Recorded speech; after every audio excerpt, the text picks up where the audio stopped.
You're watching the 2018 Legatus Summit. Father Donald Calloway, our next speaker, is the Vocations Director for the Congregation of Marian Fathers and is a convert in a powerful way to Catholicism. He's a modern-day prodigal son and prominent Marian priest. Father Calloway was a high school dropout, banished from a foreign country, twice institutionalized, and jailed repeatedly. Boy, his parents were proud of him then, huh?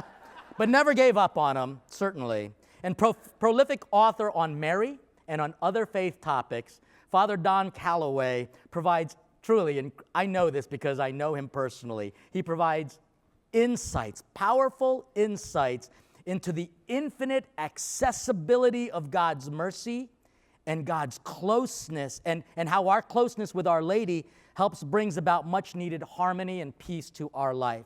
Father Calloway is a renowned conference speaker on the divine mercy and the correlating apparitions and messages of Christ to the Polish nun. You know her, Sister Faustina Kowalska, the Divine Mercy Shrine in the 1930s. And Father Calloway is the author of 7 books. Once you experience God's conversion, you can't stop talking about him. So ladies and gentlemen, let's welcome Father Donald Calloway. Awesome, brother. All right, awesome. So happy to be with you guys. You guys are good people. I was talking to you in the hallways and meeting you, and I've spoken at a ton of Legatus events, and I've got a couple even lined up as we speak. I'm coming to various places across the country to be with you good people, so it's always a blessing. So you heard about my past filthy, disgusting life from Father Leo. Thank you, Father Leo. I'm going to be talking about that in my talk after this talk, when we have that little break. In many ways, it might have been better to have that talk before this one, but this way, after you hear this talk, you'll probably come back. After the one about my former life, you might be like, that guy's a priest? You know? I'm glad you were laughing there, Bishop. When people hear about my story and they talk about my criminal past, I'm always interested to see the reaction of the bishops. I'm like, I hope that they laugh about this. They don't think this guy still he's got formation issues, you know. We all do have formation issues, of course, no matter where we are in life. Okay, so in this talk, which I could go on and on and on about, because this is the topic that is probably most dear to my heart, the Rosary. I love the Rosary. And I know that you do too, because I know that part of the very spirituality of Legatus is that you are encouraged to pray the Rosary, and when you come together every month for your meetings, you should be arriving early enough to pray the Rosary, because it's powerful. It is so powerful that it's a game changer. It's a history maker. So the little talk that I'm going to give you now is just a drop in the bucket of what I could tell you. So just 2 years ago, I put out a book. It's a 400-page book. People ask me, how do you write a 400-page book on the Rosary? You know, it's possible. It's possible. I spent 3 years of my life putting this book together, and it's not the best book on the Rosary. That was written by a saint, St. Louis de Montfort, The Secret of the Rosary. But this is probably, in all humility, the most comprehensive book on the Rosary, because I picked up where he left off, and I talk about all the things that have happened since the 18th century when he lived, and everything before that he may not have been aware of, you know, because they didn't have the technology that we do today. So I was able to do research around the world in libraries and convents and put it all in this book. Now, I graduated in '99 from Franciscan University of Steubenville. And when I graduated, Tom Monahan, he probably is aware of him doing that he did this, but he probably didn't know that I was in the graduating class. When he gave the commencement speech that year, and there were several others, he basically got up there and gave like a minute-long speech. They flew him in for that.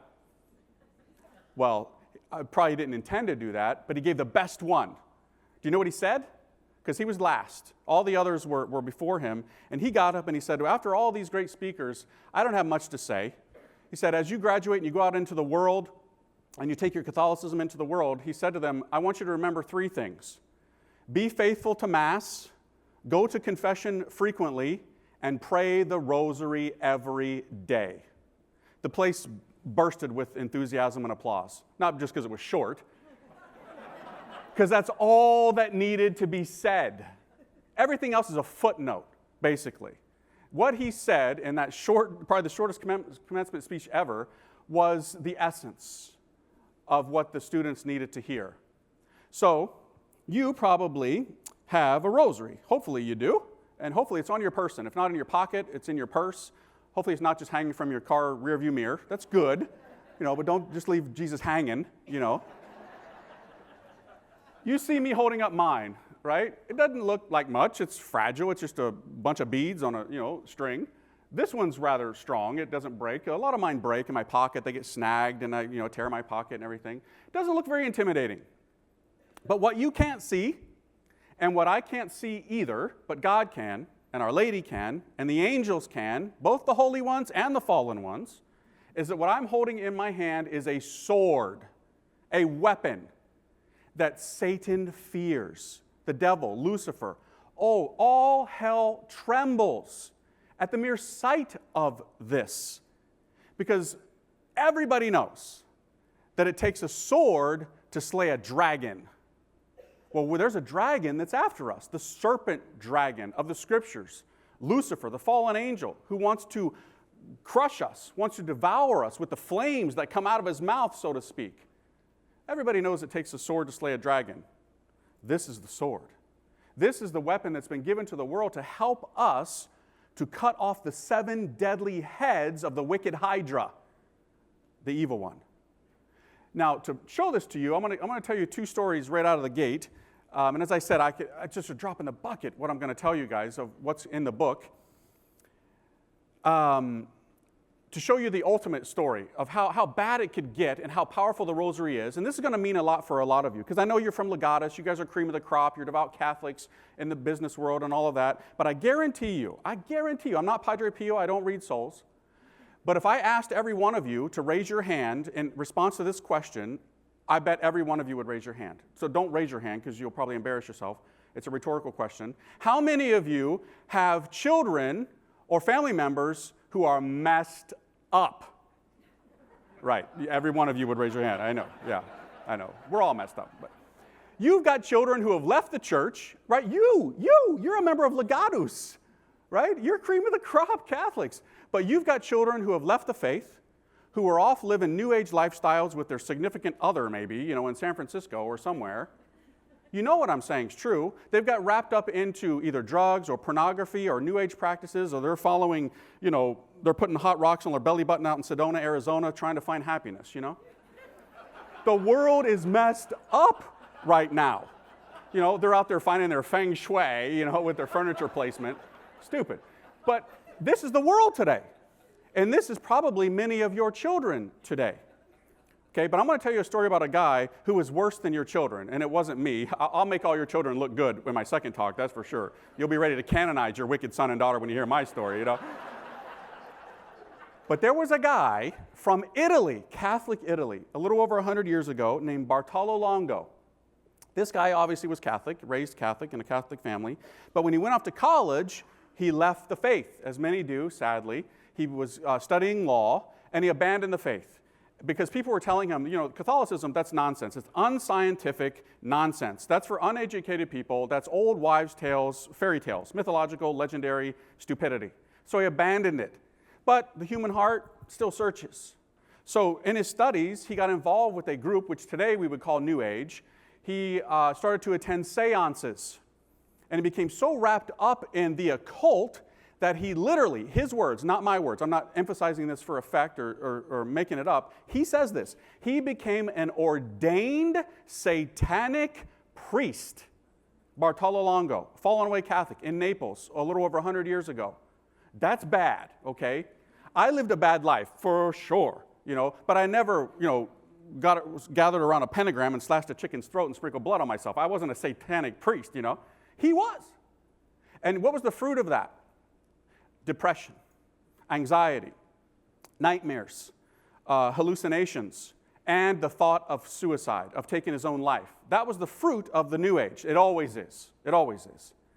Well, he had such a crisis that he broke down and committed something humble. He went and talked to a Catholic priest, which takes a lot of courage to do, He went and talked to him, and he told him what was going on, and the priest was a Dominican, good Dominican. Dominican told him about this, And he said, Bartolo, this is your way out. This encapsulates the sacred mysteries. This enshrines the sacred mysteries of Jesus Christ. And there are promises attached to it that the Blessed Virgin Mary gave St. Dominic and others. This is your way out of the occult. And he believed it.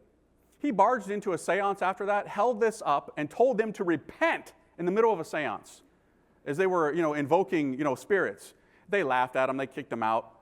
He renounced the occult, renounced his ordination, to the demonic, became a third-order Dominican, took the name Brother Rosario, and is responsible for building the world's most famous shrine dedicated to the Rosary, the Basilica of Our Lady of the Rosary of Pompeii. It's its own diocese. It has its own archbishop who lives there. It's that important, what he did. Phenomenal. Now, that former satanic priest is Blessed Bartolo Longo. He's a blessed. He's on his way to being a saint, one of the greatest. This is a weapon. This has the power to overcome darkness. This can convert a man who was an ordained satanic priest to be one of the greatest promoters of the Rosary in the history of the church. A sword is what it is. Now, a lot of people, when they hear me say that, because I give talks, I just flew in from Iowa last night, and I got here, and I leave later today. They say to me, oh, Father, that's violent language. That's militant, the sword terminology. I prefer to see it as a crown of roses for the Blessed Virgin. Yes, it is that, for sure, for sure. But when the Rosary was given to St. Dominic in the 13th century, she said it is a weapon to overcome the falsehoods that were being attacked at that time. Now, a lot of people, they might be a little challenged by that, this weapon terminology. So let me tell you about an apparition that happened 4 years ago now to a bishop who's not lying. He's still alive, and you can watch the YouTube videos. This happened in December 2014 in Nigeria. Maybe you're aware of this. Nigeria has Boko Haram, right? A demonic organization filled with the spirit of Satan. They go out and they kidnap little girls, and they do horrible things to them, and then they sell them to others to do horrible things. They decapitate people, especially Christians. They burn them in cages. It's a horrible organization. Well, this bishop, Bishop Oliver Dome, was basically, he didn't know what to do. What do I do? My people are being massacred here by this militant Islamic group. So he was at prayer in his private chapel before the Blessed Sacrament praying the Rosary. And guess what happened? Jesus appeared to him. This is a bishop. He's not lying, still alive, gives testimony to it. And he says that, guess what Jesus had in his hands? This is wild. Never heard of anything like this. Jesus, our Jesus, had in his hands a sword. Whoa. That'll get your attention, right? Now, Jesus isn't Conan the Barbarian, he's not Braveheart, but he's trying to tell his bishop something. He didn't say anything to his bishop, but he had the gesture of wanting his bishop to take it from him without any words being exchanged. So the bishop went out to take the sword, and as soon as the bishop touched it, he says, it was mystically transformed into a rosary. And then Jesus spoke, and he said to him 3 times, Boko Haram is gone. Boko Haram is gone. Boko Haram is gone. And then the vision ceased. The bishop says he didn't need a prophet to tell him what it meant. That's what he says in the videos. He knew that Jesus was telling him, his bishop, that the Rosary is a sword. Use it against the forces of darkness. We're not about using literal swords. We're not here to harm anybody or to bring bloodshed to anybody, but we've got spiritual weapons, and we need to use them. So he started a Rosary Campaign in his diocese in Nigeria, and I don't know if you've heard, but at that time, 800 girls had been kidnapped. Almost all of them now have been returned. Boko Haram is suffering greatly because of this Rosary Crusade. Just several months ago, 750 Boko Haram fighters surrendered their weapons. The president of Nigeria himself went on Nigerian television and said that Boko Haram is almost completely annihilated. Why? How? Because of this. This has power to change. It's a game changer. It changes history. I could tell you story after story. I could literally be here for a week. I actually just put out a video. It just came out 3 days ago. I wish it was here for me to sell it to you. I recorded it. What? I got 31 seminarians in my community. We got to make some money, And we got 10 more joining this summer. We're going to have 41 seminarians in my community this summer. It's amazing. And they're literally sleeping on air mattresses. We bought a new house in Steubenville. We're renovating it, but it's not ready yet, so pray for that. It's good. It's inspiring. It's okay for guys to sleep on air mattresses. It makes them men, you know? So, you know, no comfy little stuff, you know, and they're not pink either, you know, so they're manly air mattresses. All right. Anyway, tangent, focus. Okay. The rosary is so powerful that there is a constant play happening between the devil, who does not want this weapon to be in your hands. He does not. That's the last thing he wants. And God trying to put it into your hands. And so right after the rosary was given to the world in the 13th century through St. Dominic, the devil went on a rampage. Do you know what happened right after that? In the 14th century, do you know that 1/3 of the population of Europe died? Over 25 million people died. Whoa! Imagine something like that happening today. It was the Black Plague, the Black Death hit Europe. St. Louis de Montfort, who wrote the greatest book on the Rosary a few centuries later, he said that the reason for the plague was Satan's way of trying to destroy the new weapon that had been unsheathed and given to the world. That's what St. Louis de Montfort said, a third order Dominican. Whoa! And by the way, you know, when many of the mendicant orders began to wear this on their person, you know where they wear it? Still today, on their left. Why? Because the rosary comes from a time of chivalry and knights. This is understood to be a spiritual weapon. Most people are right-handed. You unsheath your sword from your left side. That's why whenever you see most religious, almost all, they wear the rosary on their left and not on their right, because it signifies the sword. You are a knight. Satan did not like this. The plague broke out. Over 25 million people died. Unbelievable. Unbelievable. Documents were burned because monasteries, libraries were infested with the plague, and they had to be destroyed. This is always a tactic of Satan, to burn documents associated with a powerful weapon. Just like Satan tricked Faustina into burning the first version of her diary. Hopefully you know about that. The version that you read today is version number 2, because Satan tricked her into throwing the first one into the fire. Satan hates this stuff, but you got to fight fire with fire. And that's what this is. This is divine fire, fashioned in the Word of God. This is powerful stuff. So after that, God raised up a son of St. Dominic, Blessed Alan de la Roche, in the next century to promote the rosary throughout the world, to bring it back in a major way, And then Satan would react. There's this constant play. In the 16th century, it would be a priest who brought the rosary back, so the spirit of the evil one would enter into the heart of another priest named Martin Luther, the founder of Protestantism, to go on the attack against a lot of our truths, but this in a particular way. He hated this. He had a copy of the Rosary Confraternity book. It's still in existence today in the library holdings of the University of Jena in Germany.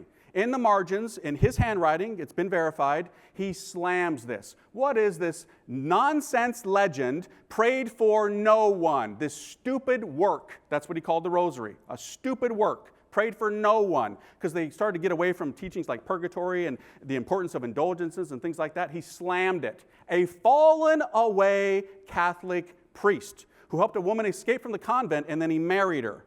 This guy's not to be celebrated. This is a fallen away priest who went on the attack. Islam used that division now in Christianity to try and conquer Christianity in the 16th century. The brotherhood is now divided. You got people who side with the Pope and people who don't and are off doing their own thing. So you had radical Islam. They've been trying for a long time. They amassed a huge naval fleet. And if they could swing around southern Italy and come up, they could conquer Rome. That's the goal. But they weren't able to do it because at that time there was a son of St. Dominic, a dog of God. That's what the Dominicans are, the Dominicanis, who was the Pope. Not a PC Pope, not waiting to do dialogue with Muslims in St. Peter's Square. He formed a militia of men to fight for the good, the true, and the beautiful. And we won. We won. You've heard about the Battle of Lepanto, probably. That's why we get the Feast of Our Lady of Victory, which became Our Lady of the Rosary. That's the reason why you're not a Muslim. Seriously, that's the reason why you're not reading a Quran and facing towards Mecca when you pray today. Every true historian knows this. It saved Western civilization and it saved Christianity, that decisive battle of Lepanto. There were many more before that. the Great Siege of Malta, which happened before Lepanto, but almost nobody knows about, where the commander, Jean Parasault from the island of Malta, went to a blacksmith and told the blacksmith, "Put on my blade of my sword the rosary." And he did. And they won. And that sword is still in existence today at a church called Our Lady of Damascus in the city of Burgoo on the island of Malta. I'm leading a pilgrimage there next year. I'm going to see it. Still in existence. Not fairy tales, not legendary, historical facts. The rosary is powerful, my friends. That same century, when the evil one was raising up fallen away priests to attack the rosary and our sacred truths, they're encapsulated on these blessed beads. The missionaries went out to the four corners of the earth. The Franciscans, the Dominicans, the Jesuits. And when they went across the high seas in those rickety boats, did they carry with them huge liturgical tomes in Latin to read to the natives? No. Did they take with them huge, bulky liturgical items and altars? No. What did they take? The rosary. Wearing it around their waist, sometimes around their neck. And they basically converted the world. They taught them the simpleness of the truth, the creed, the Our Father, the Hail Mary, and the sacred mysteries. And it worked, and it worked. But Satan was not going to like that at all, and was going to go on the attack time and time again, oftentimes, sadly, I take no pleasure in saying this, through priests who would start to preach against the rosary. And they would even write books against the rosary. I mean, what lunacy is this? But it would happen. It would happen. God would work amazing wonders. And I'm watching the clock because I don't have time to tell you everything. Amazing things. Like in the 17th century, when a woman from Spain began to bilocate to what is now known as New Mexico, to a tribe of Indians who hadn't been evangelized, had seen no missionaries yet come up from Mexico. They were evangelized by a woman dressed in blue who taught them the faith and gave them rosaries before missionaries ever got there. You know who that was? Venerable Mary of Agreda, the Spanish mystic who was writing the life of the Blessed Virgin Mary, the mystical city of God. When missionaries arrived there in 1629, they were told by the Indians that they already knew the faith, they were waiting for them to come, and they already had rosaries. Because she was bilocating from Spain, and her nuns made rosaries, she would take the excess ones to give to this tribe of Indians. This is amazing. In 1754, this is mind-blowing stuff. We all know about the Guadalupe image, which is basically a Marian selfie. Mary took a selfie and left it in Mexico City, That's what it is. It's a living selfie, We know about that one. But do you know about Our Lady of Las Lajas in Colombia? It'll blow your mind. Almost nobody knows about it. In 1754, a woman and her daughter were going through the woods, collecting things to bring back to the village. They'd already had missionaries go to that area, so they were Catholic. They were collecting things. They were coming back. A rainstorm broke out. They stopped at this huge rock cliff, like big, just huge rock surfaces. And the daughter had health issues. She was mute. She couldn't speak. She had a lot of issues. They saw a vision of a woman, a beautiful woman, and a little boy. And they knew who it was. They knew it was Mary and Jesus. Well, they didn't say anything. The little girl couldn't because she couldn't speak. But the mother, when they went back to the village, they didn't tell anybody because they thought they're going to think we're crazy. We're seeing things. Well, they would go back there frequently to pray. After a period of time, the little girl, because of her health issues, died. Dead. Totally dead. Everybody in the village knew that the little girl, her name was Maria, was dead. They were preparing the funeral, the entire village. The mother, being a mom, took the dead girl in her arms, ran to the rocks, and prayed.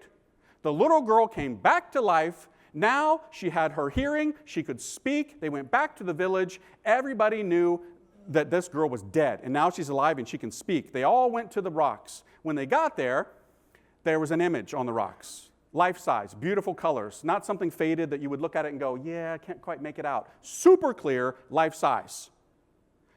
They asked the woman, did you do this? Where did this come from? She said, this wasn't here before. We've never seen this. This was not here.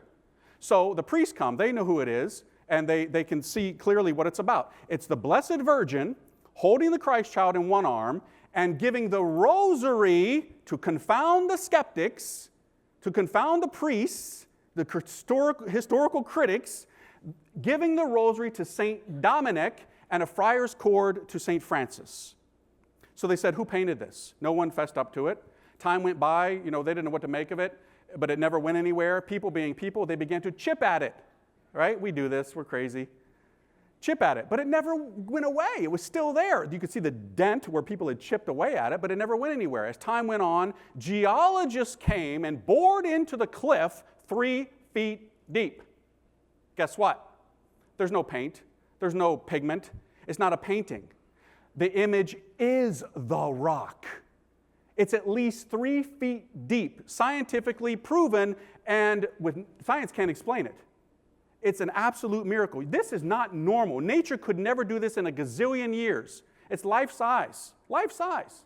And you know this is approved. It's a minor basilica. John Paul II talked about Our Lady of Las Lajas during his pontificate. It's a minor basilica in Colombia, and almost nobody knows about it. It's mind-blowing, and it's true. Heaven will tell us these things on occasion. But see, that happened in 1754. Satan, not liking it. Do you know what he was going to do? Satan was going to go back to the very place where this had been given to the world, France, and he was going to mock it. Okay, you're doing your thing, God. Watch what Satan was going to make an ultimate mockery of this through the leaders of the French Revolution at the end of the 18th century. They would march into the very cathedral of Our Lady, Notre Dame, which doesn't mean football, by the way. It means Our Lady is what Notre Dame means, okay? They marched a prostitute into the cathedral, put her on the altar. Do you know what they said? They said this. It's going to sound very familiar to you, but it's very wrong. Looking at the prostitute on the altar in Our Lady's Cathedral, as one voice, they said to her, "Hail, Goddess, full of reason," to mock God's Lady, to mock the Hail Mary. God was not pleased with that at all. God was going to say, "I see you, and you know what I'm going to do? I'm going to raise up a satanic priest who's going to promote the rosary." Right after that, who comes on the scene? Bartolo Longo, the man I talked about at the beginning of this talk, who fell into the occult. God raised this man up to be the greatest promoter of the rosary at that time. God would bring Our Lady to the world in the mid-19th century to Lourdes, back to France, the cradle of the rosary, and Our Lady herself would pray parts of it. You can have no greater endorsement for the rosary than when the Mother of God herself prays parts of it. She can't pray all the Our Father, asking for forgiveness, for sins or anything, but she prayed the parts that she could with little Bernadette Soubirous. Then a pope would come on the scene who would write 11 encyclicals on the rosary. What? No pope has ever written so many encyclicals on one subject. 11 encyclicals. Pope Leo XIII. 11 encyclicals. That was just encyclicals. He wrote apostolic letters on the rosary. He turned the whole month of October into the month of the rosary because he grew up on a farm and he knew that October is the month of harvesting. If you want to harvest souls, you pray the rosary. He put the title Our Lady of the Rosary in the Litany of Loretto. He beatified Louis de Montfort. The books of Louis de Montfort were discovered in 1842, buried in a chest in a field in France.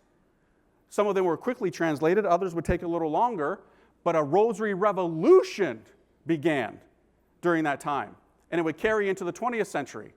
But then the modernists would come, and they would try once again to debunk this and say it's a legendary, it's mythological, it's not true, it wasn't really given to St. Dominic, yada, yada, yada.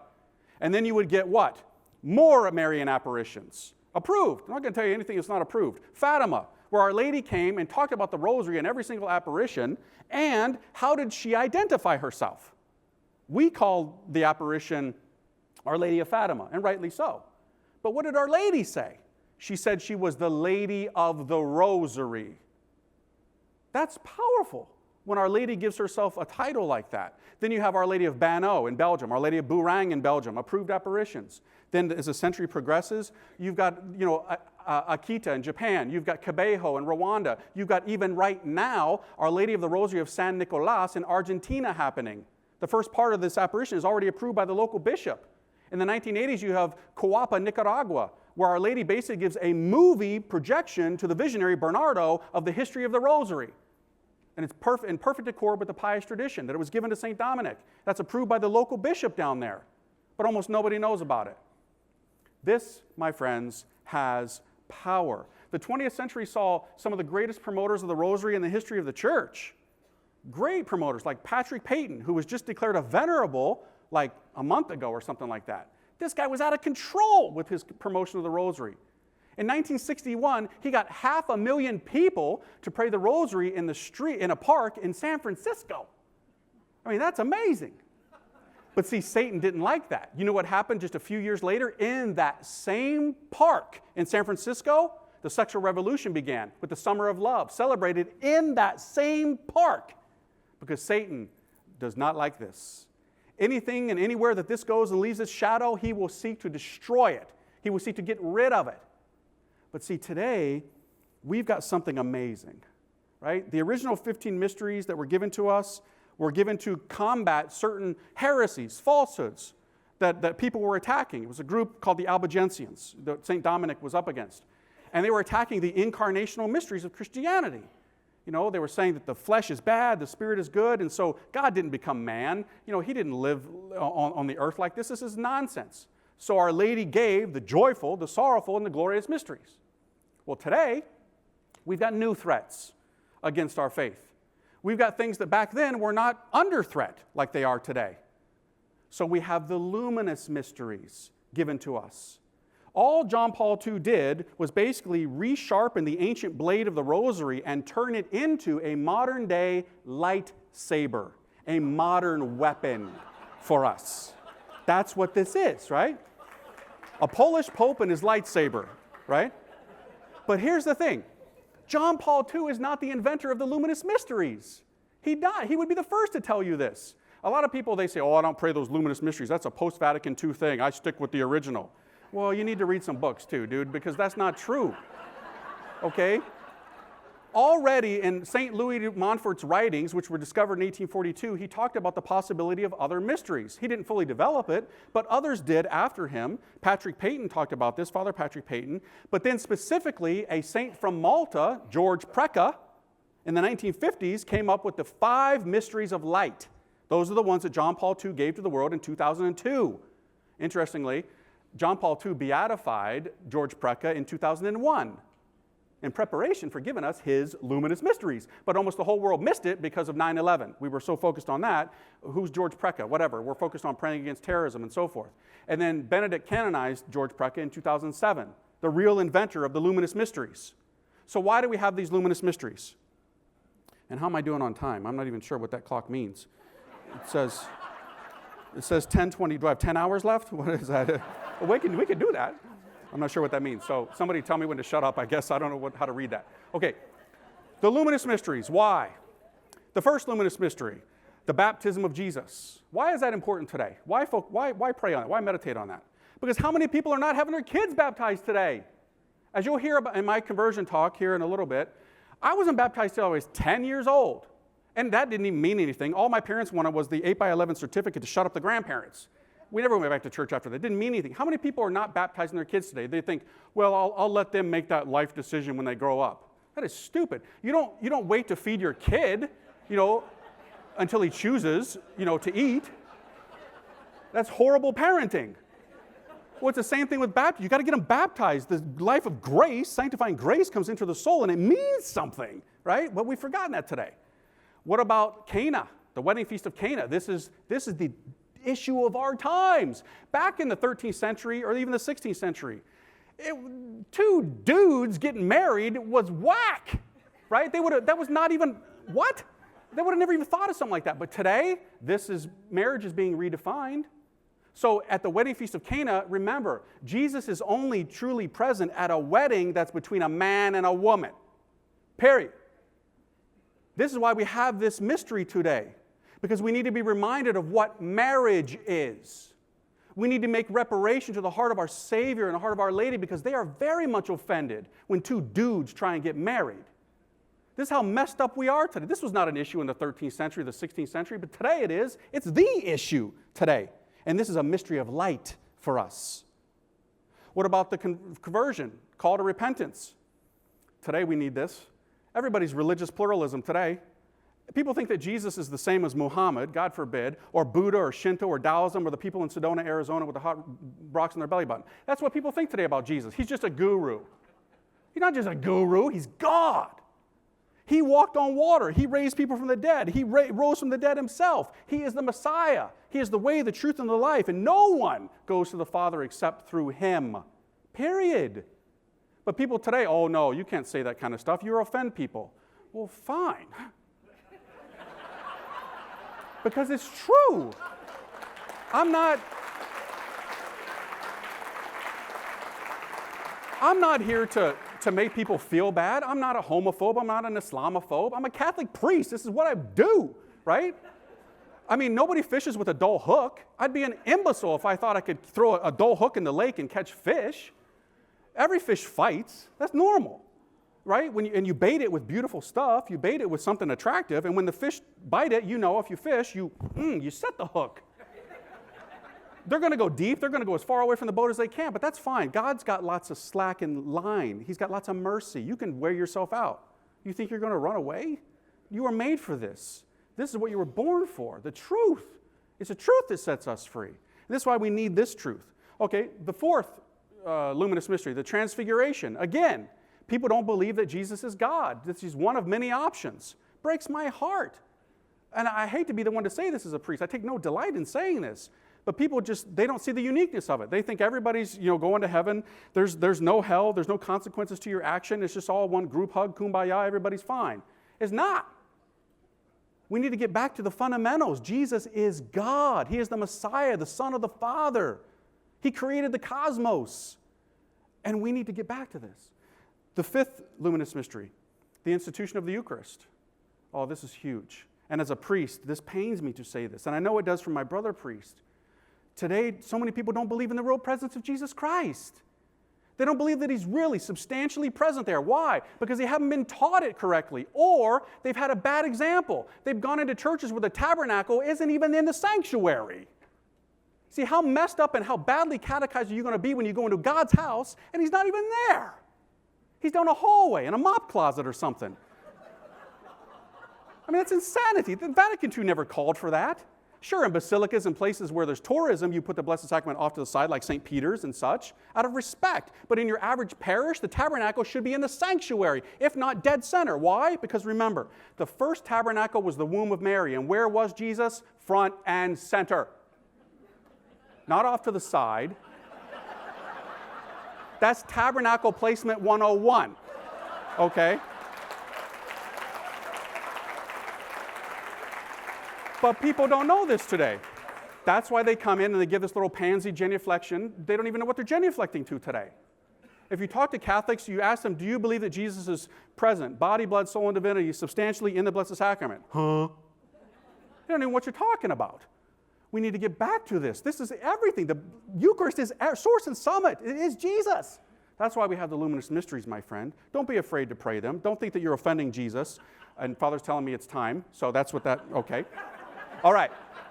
So don't let this hang from your rearview mirror. Get to your meetings early enough every month to pray it with your brothers and sisters in your legatus meetings, and pray it every day. Okay? And get this book. It's really good. God bless you guys. I'll see you in a little bit. Please join us for the 2019 summit at the Monarch Beach Resort in Dana Point, California, January 24th through the 26th, 2019.